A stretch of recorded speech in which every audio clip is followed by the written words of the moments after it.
வெள்ளியினுடைய தேவைகள் வெள்ளியினுடைய விலை தொடர்ந்து உயர்ந்து கொண்டு வந்தது.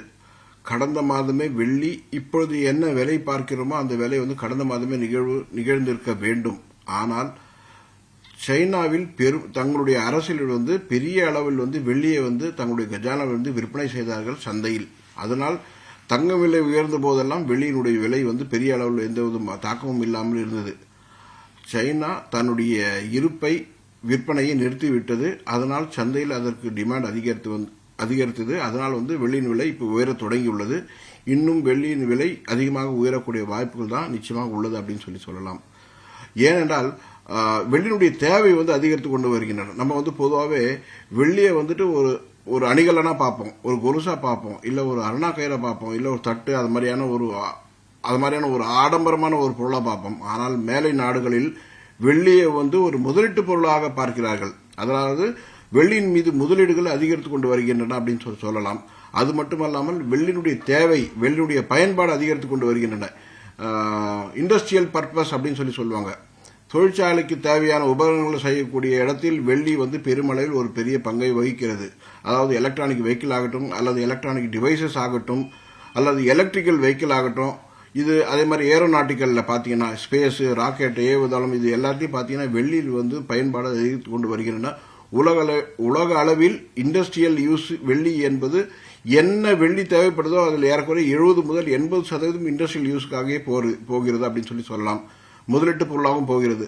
அணிகலன்களுக்கு வெறும் பார்த்தீங்கன்னா ஒரு 20% தான் நம்ம பொருளாவோ ஒரு பாத்திரமாவோ நம்ம பயன்படுத்துறோம். மீதி எல்லாமே industrial use. So industrial use ஆகட்டும் அல்லது இன்வெஸ்ட்மெண்ட் ஆகட்டும், பெரிய அளவில் வெள்ளியினுடைய தாக்கம் இருக்கும். அதனால தான் தொடர்ந்து இனி வரும் காலங்கள் வெள்ளியினுடைய விலையும் புதிய புதிய உச்சத்தை நோக்கி பயணிக்கும் அப்படின்னு சொல்லலாம். இது எவ்வளவு நாளுக்கு நீடிக்கும் அப்படின்னு பார்த்தீங்கன்னா தொடர்ந்து இன்னும் ஓரிரு மாதங்களுக்கு அதனுடைய விலை உயர்வு நிச்சயமாக இருக்கும். ஏனால் முதலீடுகள் அது பெருமளவில் லாபத்தை தரக்கூடிய முதலீடாக வெள்ளியும் மாறியுள்ள காரணத்தினால் உலகத்தில் உள்ள பெரிய முதலீட்டாளர்கள் தங்களுடைய பார்வை தங்கத்திலிருந்து வெள்ளியின் பக்கம் திருப்பி இருப்பதன் காரணமாக வெள்ளி விலை நிச்சயமாக இனிவரும் உயரும். சார், இது இந்த வியாபார சந்தையில எது போன்ற தாக்கத்தை ஏற்படுத்தும் சார்? அணிகலன்கள் இந்த மாதிரி வியாபார சந்தையை பொறுத்தவரை நிச்சயமாக என்ன விலை உயர்ந்தாலும் மக்கள் அதன் மீது உள்ள ஆர்வம் எந்த அளவிலும் குறையாது. ஏனென்றால் நம்ம ரெண்டு விஷயத்தை பார்க்கறோம். அதாவது மேலை நாடுகள்ல அது ஒரு முதலீட்டு பொருளா பார்க்கறாங்க தவிர ஆபரண பொருளா வெள்ளியை எப்பவுமே பார்த்ததில்லை, பார்க்கவும் மாட்டாங்க. நம்ம ஆபரண பொருளாவும் பார்க்கறோம், சமூக அந்தஸ்து பொருளாவும் பார்க்கறோம், மூணாவதாக அது முதலீட்டு பொருளாவும் பார்க்கறோம்.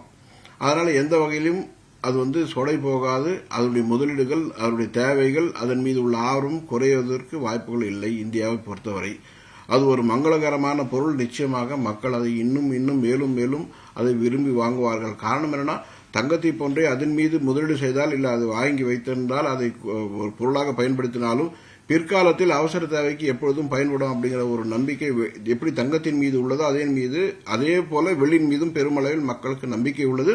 அதனால் நிச்சயமாக வெள்ளியும் ஒரு இந்திய மக்கள் பெருமளவில் விரும்பி வாங்கக்கூடிய ஒரு பொருளாக இருக்கிறது, இன்னும் இருக்கும். வரும் காலங்களில் தொடர்ந்து தங்கம் போன்ற வெள்ளியும் போன்ற விலைகள் உயரும். காரணம்னா அதனுடைய தேவைகள் அதிகரித்து கொண்டு வருகின்றன அப்படின்னு சொல்லலாம்.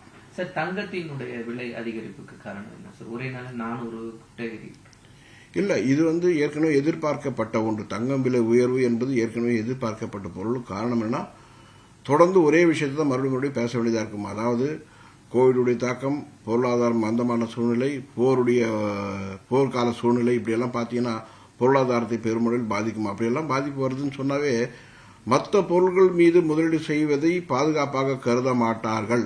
தங்கத்தின் மீது முதலீடு செய்தால் மட்டுமே பாதுகாப்பு மற்றும் வருமானம் ஈட்டி தரக்கூடிய ஒரு பொருளாக மாறும்.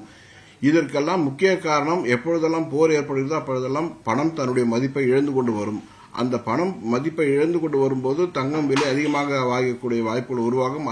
அதனால் தங்கத்தின் மீதோ அல்லது வெள்ளியின் மீதோ முதலீட்டாளர்களுக்கு தங்களுடைய பார்வை திரும்பும். அதன் மீது பெருமளவில் முதலீடு செய்வார்கள். அதனால் தொடர்ந்து விலை உயரும். இனியும் புதிய உச்சத்தை நோக்கி தங்கம் மற்றும் வெள்ளி தன்னுடைய பயணத்தை தொடரும் அப்படின்னு சொல்லலாம். காரணம், பெரிய அளவில் அதன் மீது முதலீடுகள் வந்து கொண்டிருக்கின்றன அப்படின்னு சொல்லலாம். ஓகே, ரொம்ப நன்றி சார்.